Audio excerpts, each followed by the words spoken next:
One of the earliest descriptions of rabies is actually hydrophobia, and that used to be the name for a long time.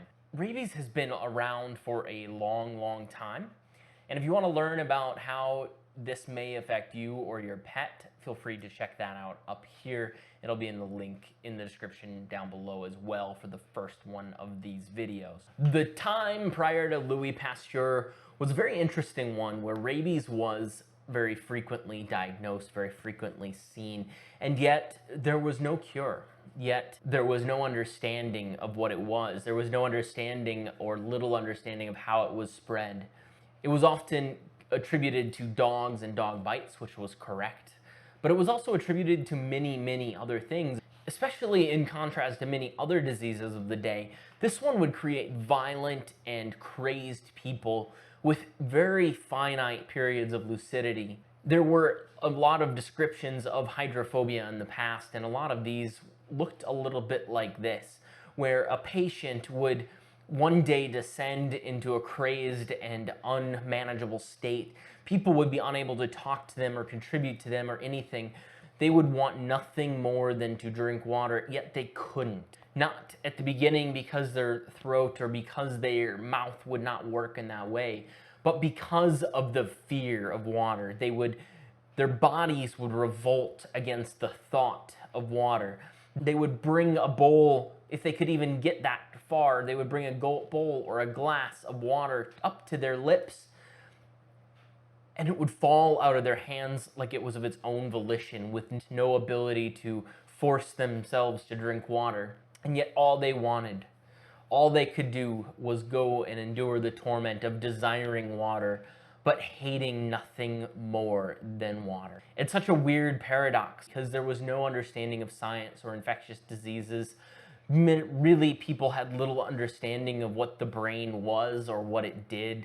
People had no understanding of cells or what they were, but they knew that people needed water to live, and they knew this crazed state caused people to hate water and fear water to such an extent that their bodies would revolt against them.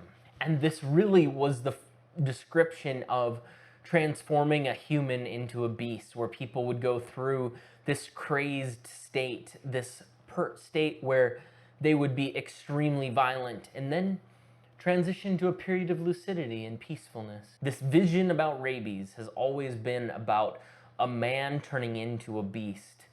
And thus, it led to many parts of our subcultures and many parts of Gothic culture that were nothing more than men turning into beasts, zombies and vampires and werewolves. Rabies has historically been associated with mostly dogs and dog bites, which is definitely true.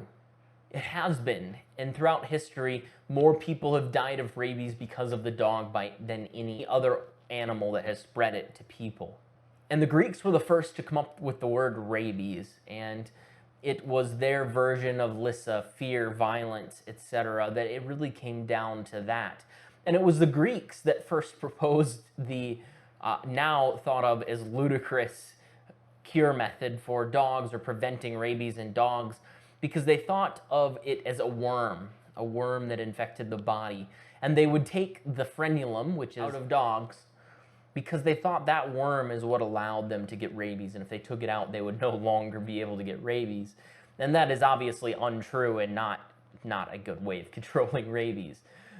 But that really leads into, how did the ancients, and even up into modern times, how did people control rabies? Because even now, although in places like the US and in Europe, and places where there's money and power, rabies is no longer the issue that it once was. In many places in Africa and Asia, rabies is still a much feared disease, and validly so, because 60,000 people a year still die from rabies, and many of these being from dog bites. So the methods by which rabies has been attempted to be controlled consist of many throughout the ancient and even up to modern times, including but not excluding making sure that all dogs had bred by a certain age. It had consisted of mass slaughter of many dogs and other animals within a region. A good example of this, even in modern times, was Bali, where they attempted to kill every single dog on the island that didn't have an owner, and even many of those that did. And yet, none of these control measures really worked. There were times where it would eventually peter out, that eventually the quantity of rabies that was within an area would decrease drastically. And yet it would never disappear. It would never leave completely. And unfortunately, with many of these control measures, not only did it not help, but often it could make it worse. Such as the case with Bali, where they would go through and they would vaccinate many dogs, and it would work. And yet there would be a small rabies outbreak or a single case in a region, and they would go kill all of the dogs that were the barrier to rabies continuing in that area, and a new outbreak would start afresh. Hey guys, hopefully you guys enjoyed this video. Feel free to go to the next video, as that one will be also talking about rabies, and where we will talk about Louis Pasteur and his developments about rabies and how he developed a treatment for rabies and basically the post-exposure prophylaxis. So we will see you guys in the next video.